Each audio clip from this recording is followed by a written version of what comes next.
What is up, guys? This is the Sound Alchemist, and I'm here with Gersh1. And today we're back to answer your questions in another episode of For the Greater WAAAGH. Happy New Year!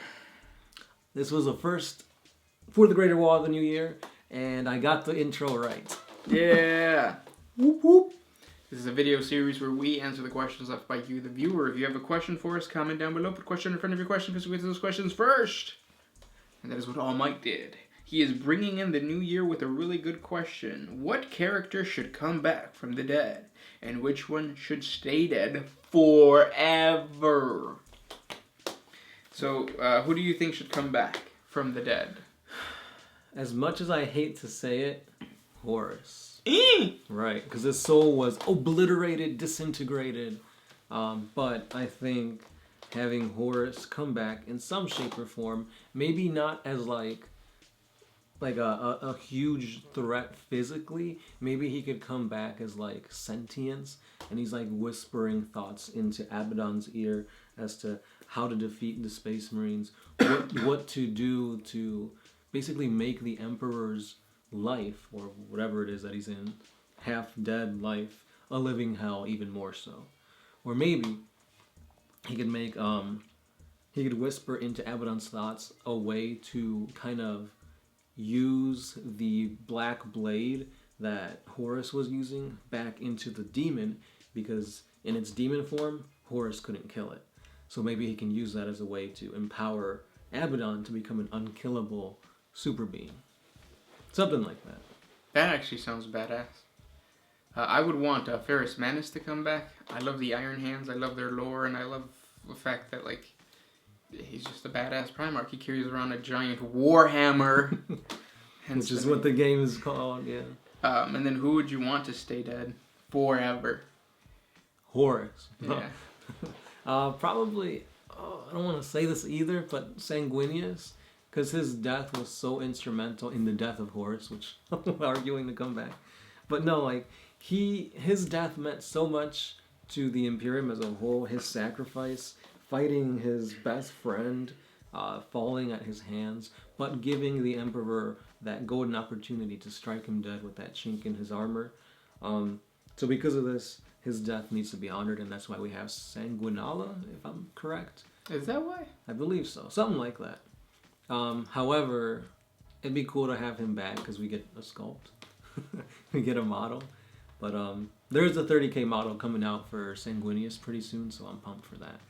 Yeah, originally I was going to say Horus because I think that Horus should remain dead. I mean, the Emperor specifically said he like put him in the trash and then emptied out the trash. There's no coming back from that. Yeah, but I would say that the Emperor is probably the number one person that shouldn't come back. I like the way that the 40K is like set up right now. Bringing back Primarch's perfect. Bringing back the Emperor, I think it's too big of a change, and I think it would change the entire dynamic of the Imperium and the game in general. And I'm scared of change. You're scared of Zeech. Yeah, I'm one of those guys. As Magnus the Red sits over there and just stares into your soul. Like, if I knew that the Primaris were coming beforehand, I would have been, like, super, like, scared, like another one of the guys who got all crazy when the Primaris came. And they're like, ah! Yeah. Yeah, this guy is so scared of change, he only carries dollar bills, yo. No pennies, no dimes, no nickels. Dollar bills, yo. Mm-hmm. No change for this man. No. Next question. What you got? I have one. It's probably for you. Let's see. What is the biggest military branch of the Tau? Oh, this is by Florida Isn't Real. So, meaning armies or their fleet, and are they any good in combat? So, what's the biggest military branch? Like, obviously, it's the fire cast, because that's where all the military is. Right, because the air cast controls like the ships and everything. But you still say that that would make more sense, right? Infantry. Right, you need people to man these ships. Yeah. Well, I thought doesn't the air? Oh, well, that's true. The air cast are the pilots. Yeah, but no, you need more. You need more infantry than you do airmen. There you go. There you go. Good question. This one's by Cole Bakemi or Bamikil. I butchered that name. Sorry. What if the Emperor knew what he was doing since he saw the future and the Horus Heresy was going to happen, so he just played it out the way that it should happen?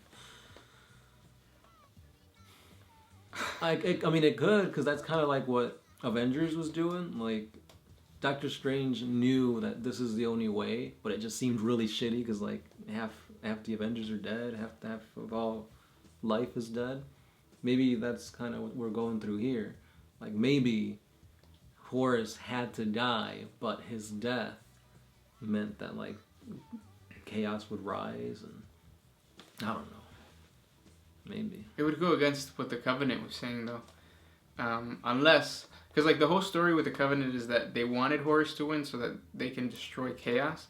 But then Horus ended up losing, which meant that the chaos got stronger, which is where they're at right now. Which also meant that humanity was going to die a slow, painful death. Right, yeah. So if Horus would have won, humanity would have been eradicated. And that means less souls to power the Chaos Gods. Right.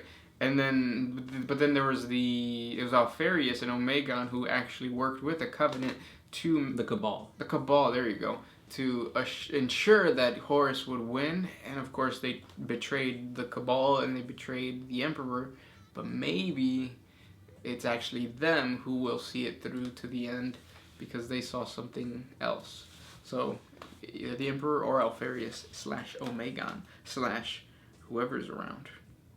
And speaking of the Alpha Legion, Futures asks, is the Alpha Legion the only Legion who treats normal humans as part of their Legion and not just some servitors?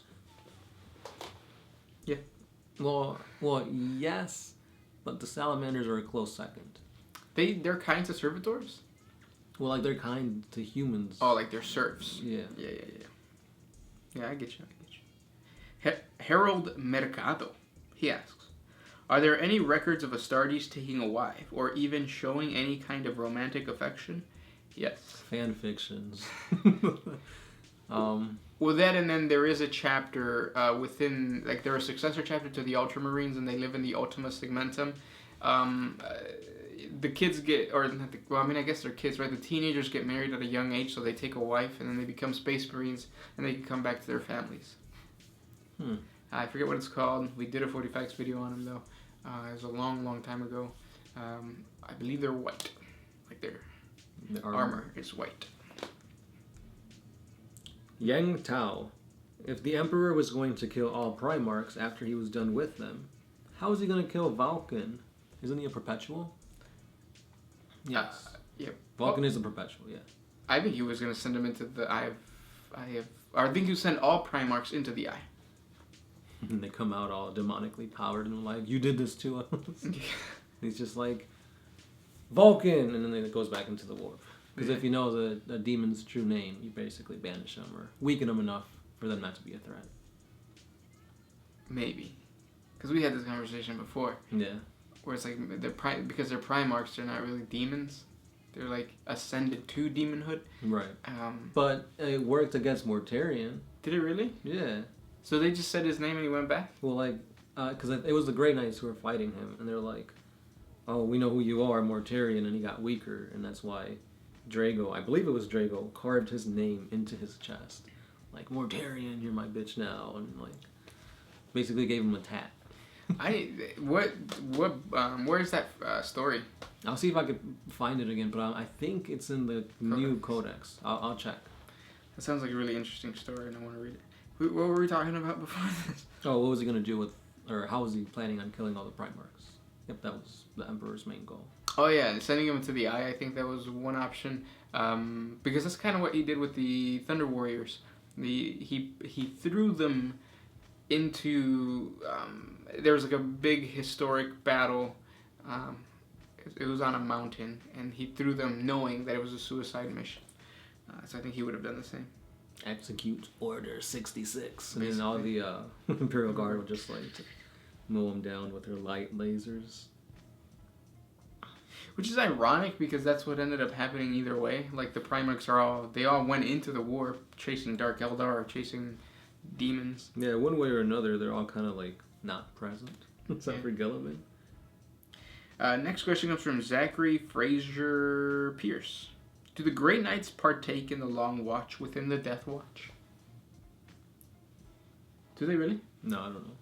I don't think they do. I didn't read anything on that. Yeah, I have to, like, the Death Watch never intrigued me, so, like, I never really got into, like, the lore so much, but... I did a lot of lore on the Death Watch. I didn't know that the Death Watch had so much lore because there's so many individual units that are special. But I've never come across... I've come across Black Templars. I've come across, like, Blood Angels because, of course, they have, like, their little traits that, like, really make them different than everybody. And then the chaplain of the Death Watch company usually has to take on that responsibility of these guys might turn into Wolfen. These guys hate Psychers and they will kill a librarian in first sight or whatever. But I've never heard them talk about the Grey Knights, which would make sense because Grey Knights are supposed to be a secret. True. Secrets hurt someone. Don't repeat that, because that was a secret. Next one. Thomas Corbin. This is a really good question. As they are bringing back major 30k characters from the Imperium and Chaos, are there any other major lore characters from other races that you would like to see them join? For example, they could be well-known or obscure, such as Aura, an avatar of Isha, or maybe other Catan shards, or possibly a de-evolution of the Krork. So bringing back 30k characters to 40k. WAAAGH. He was 40k. He was just a different edition. No, but he's been around forever. I'm pretty sure Forever. Either that or in the Olenor campaign, there was it's an Orc empire that believed in technology, and they had this special type of technology that the war boss had control over. He might have been a Big Mac, but if you bring back that guy, that would be pretty badass. What about you? And that was 30k, because the Emperor killed him. Yeah, I mean, there's a lot of possibilities, but the thing that would make me the happiest is new Catan. Give me a new named Catan. Bring the Outsider. Bring anything else, really. Because, like, right now, we've only got 2 named ones, which was just the Nightbringer and the Deceiver. And then it's like, oh, create your own. Which I really love the whole create your own Catan. But I want to see more. Like, bring back the Burning one. Maybe even the Void Dragon or something. The Void Dragon would be badass. Yeah. But yeah, just bring any Catan, please. There's actually a lot of things that would be really badass to bring back. Old ones. Yeah. Men of Iron. Like, you have it for Blackstone Fortress. Mm-hmm. Why not bring it back for, like, just in general? And Squats. Yeah. Put all them on there, too. Maybe the Men of Iron are piloted by squats. But they're already sentient, so... And they're just robots. Next question comes from Juan G. How do you decide who does which videos? We do our thing. I mean, in the beginning, it was supposed to be... Go ahead. You did special characters. I did special characters and the weapons. And I did, like, the like overalls. The battles and stuff like that. Yeah. Campaigns. And, like, yeah, just, like what are blank? What are blank? But never getting into the details of, like, what this weapon does or whatever. Yeah. But then, once you start doing everything... Oh, and you did Primarchs, too. Yeah. The Primarch series was good. We need to revamp that. Yeah. I need to do the Horus Heresy again, because I just, like, read. And, it was back when, like... I think the one thing we really need to do is finish the Bad App War. The Bad App War. Oh. We don't speak of that war. We don't. We're like, what, 7 parts into it? Yeah. Next question comes from Tom Pearson. Can orcs grow beards? Nope, never seen one. That'd be pretty interesting. No, actually, I lie. Because there was a pirate that had, like, But it's like chops. fake, isn't it? It could be, yeah. They might. They have, what are those hair squigs? They just bite onto their cheeks. Oh, speaking of orcs, did you see the new, I think it's like Bad Moons or something for the Age of Sigmar line? They came out with, like, new models. They're all, like, Gretchen and, like, Grot orientated, but they're new. Their little trailer for it is actually badass. Yeah, I really like them. Yeah. The Fool 06, speaking of orcs. Where do orcs get their paints? Like, how do they make red, yellow, and other colors? Blood. No, just like how we make paint from the ground. They go to Walmart.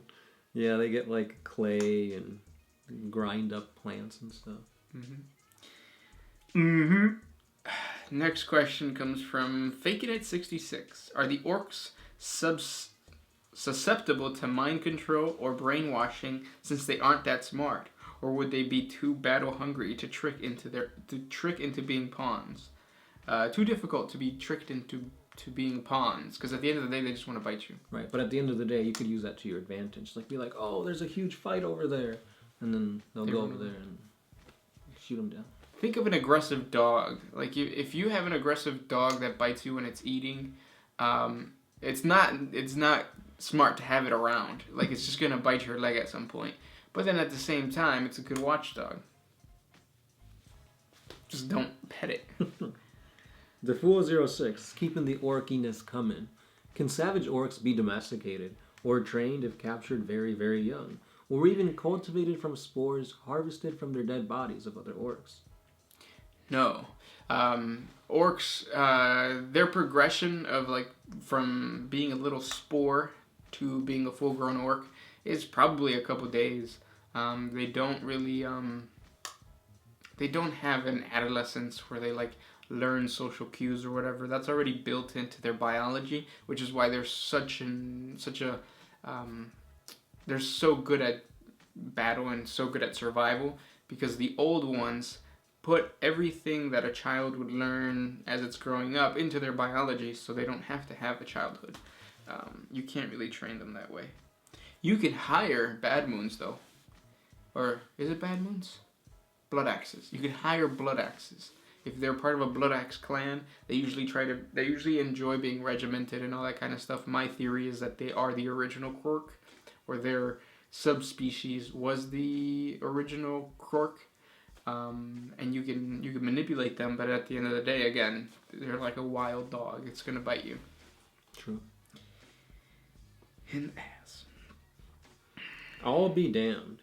If a Kroot was the sole survivor on a ship nearly full of Tau ethereals and ate their bodies, would this Kroot be able to persuade the Tau in some way similar to the ethereals? And also, if a Kroot ate a lot of Tau, would he turn back around and be blue? Kind of like Oompa Loompas. Well, two things. It is forbidden to eat Tau or ethereals for the Kroot. That was part of their trade agreement when they joined the Greater Good. But yeah, I think so. That's got to be it. Like, because I mean, the ethereals have some sort of brainwashing or some sort of like something's going on that makes them able to control the Tau or at least pacify them or something. So they're very rare on the battlefield and off. So to see an ethereal, it's kind of like seeing almost like seeing like the president or like a duke or something like that. Or Jerry Seinfeld. But they're more of like spiritual leaders, so it'd be kind of like the Pope. Or Zach Galifianakis. Yeah. You don't see him too often. Mm-mm. He sees you. That's true. He sees you more often than not. And you have anything else to add? And yeah, they turn blue. Most likely, because I mean that's the color that they are. And those were the questions for today. If you guys have more questions for us, comment down below. Don't forget to put a question in front of your question. Thank you so much. Let's enjoy this new year, guys. And thank you. Sound Alchemist? Gershwan. Out.